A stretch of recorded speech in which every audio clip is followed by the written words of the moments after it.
बात करते हैं गठबंधन के दौर में, एक अकेला मोदी कुछ नहीं कर पाएगा जब तक आप लोग साथ नहीं हैं। मोदी जी देश को चलाने के लिए विभिन्न प्रकार के योजना बनाते हैं, लेकिन लोग मोदी को ही नीचा, बेकार और बदसूरत कह के ढाल देते हैं। एक चाय वाला देश का प्रधानमंत्री बना, देश के लिए बहुत कुछ करा, और जब करने जा रहा है तो कई सारे लोग उसे टोंट मारते हैं कि यू आर नॉट क्वालिफाइड, आप पढ़े लिखे नहीं हो, आप एजुकेटेड नहीं हो। ये कोई बात नहीं हुआ कि अगर आप कमाते नहीं तो मोदी को ही दोष दोगे, अगर आपके घर में दाल रोटी की कमी तो आप मोदी को गाली दोगे। ये तो आपकी बदसूरत है और आपके सोचने की तरीका है। बात करते हैं हम गठबंधन का दौर। जानते होंगे 31 तारीख को यानी 31 अगस्त को गठबंधन का बैठक हुआ था। इसमें कई सारे लोगों ने, कई सारे नेताओं ने इसमें बैठक किया है। लगभग इसमें 28 दलों के पार्टियों ने इसमें संघर्ष किया, एक साथ जुट के पार्टी में संबंध बनाए। 28 दल, इन 28 में से जो थे, याद रखिएगा, वो मात्र 28 में से 28 में से जो है वो 26 की बैठक हुई थी।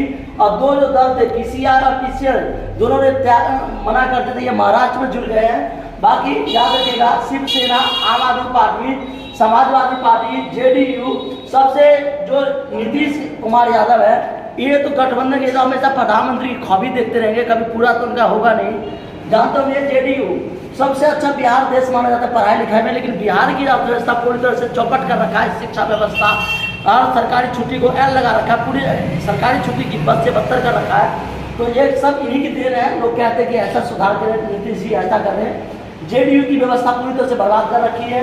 जेडीयू ने अपने गठबंधन के लिए, सबसे पहले बात करते हैं हम 31 तारीख को हुआ क्या था। 31 तारीख को बैठक हुई थी जिसमें 28 दलों के लोग आ रहे थे, लेकिन उसमें से 26 दलों के लोग आए थे और 63 नेता यानी 63 नेता उसमें शामिल हुए थे। बात करते हैं उसमें जो नेता थे टोटल वो 63 थे, याद रखिएगा। और उन नेताओं में कौन कौन था? नीतीश कुमार हो गए, नीतीश कुमार यादव, उसके बाद आपका तेजस्वी यादव, बड़े बड़े महामंत्री लालू प्रसाद यादव के जितने भी क्षेत्र के लोग थे सब, उसके बाद आम आदमी पार्टी, सभी लोग इसमें शामिल हुए। मगर इस पार्टी का दल क्या है कि सब नीचा मोदी को दिखाना चाहता है कि गठबंधन का विरोध शुरू होगा। कहते हैं कि इंडिया का विकास तो हो रहा है, आप अपना विकास कीजिए, क्योंकि आप झोला भरते रहते हैं, इससे काम नहीं चलेगा। राजनीतिक एक ऐसा जरिया है जो नीच से नीच आदमी को जो महान बनाने की कोशिश करता है अपने आप में। जानते होंगे राजनीति का अर्थ ही होता है क्षेत्र पर शासन करने वाला व्यक्ति। राज्य का अर्थ होता है क्षेत्र और नीति का अर्थ होता है उस पर शासन करने वाला व्यक्ति। अर्थात जो किसी क्षेत्र पर या देश पर, समाज पर शासन करता है उसे राजनीतिक कहते हैं। और गठबंधन जो था भारत में सबसे पुराना रहा है। जब जब कांग्रेस ने रिश्ता जोड़ा थे गठबंधन के तौर से अपना विजय प्राप्त कर ली और दूसरे को धकेल दिया। कांग्रेस ने जब जब अपना शासन बनाया तब तक दूसरे को धकेल दिया। तो वही बात है, कांग्रेस की जो सोनिया गांधी है और ख्वाब में देखते हैं पप्पू, यानी कि आप जानते हो कि पप्पू कहने वाले व्यक्ति जो है अपने आप को सोचता है कि मैं क्या बनूंगा, तो मैं देश का प्रधानमंत्री बनूंगा, यानी कि आप जानते होंगे राहुल गांधी को। बात करते हैं नरेंद्र मोदी, अकेला एक योगी आदित्यनाथ एक मोदी, ये दो ही व्यक्ति ऐसे हैं जो देश के लिए कुछ कर रहे हैं। जानते होंगे सारा गुंडा, सारा अर्थव्यवस्था को सफाया कर दिया योगी आदित्यनाथ ने। आज योगी आदित्यनाथ को और मोदी को आप सभी की जरूरत है।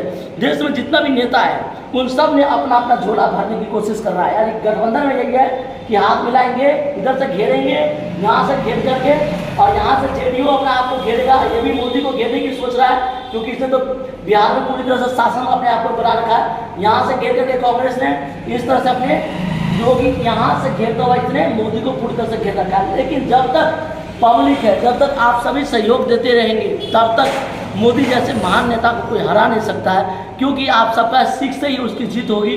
आप जानते होंगे मोदी जैसे प्रधानमंत्री देश के लिए कितना जरूरी है, क्योंकि जो करना चाहता है, जो बोलना चाहता है, उससे सब लोग अरंगे डालते हैं, रोकते हैं। ऐसे महान नेता को सशक्त नमन है, एक बार मोदी जी के लायक तो बनता है।